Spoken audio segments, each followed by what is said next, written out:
主席基金会一直以来拢是咧注重环保，嘛甲要安怎甲环保传承予后一代列为重要的课题。即摆甲帕加莫合作，结合环保佮防灾议题来用电动的方式，希望透过安尼方式，会当互学生对环保佮防灾议题有更深的印象。也希望说往后的话，有更多台南市的这些国小能够学生来参加。今年是第一次的一个比赛。那我们慈济基金会的这个用意办的目的是希望说，我们从小栽培学生，还有每一个人，在你的生活当中，在环保防灾的教育之下，那落实在生活之中，为地球尽自己的一份心力。市府嘛推动健康城市，佮有17个 SDGs 永续发展目标的相关政策，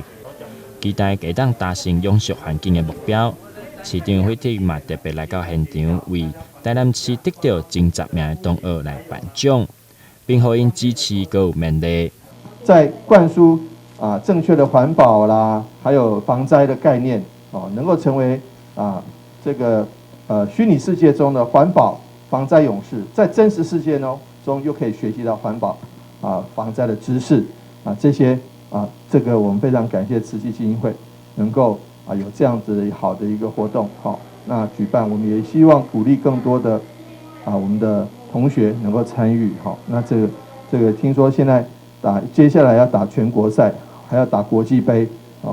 先打亚洲杯，再打世界杯。这个真是让人们真的非常期待兴奋。如果说我们台南的孩子打世界杯得奖，再赶快回来市长给你表扬一下。那搁要来到3月27号的帕加莫环保防灾国际赛，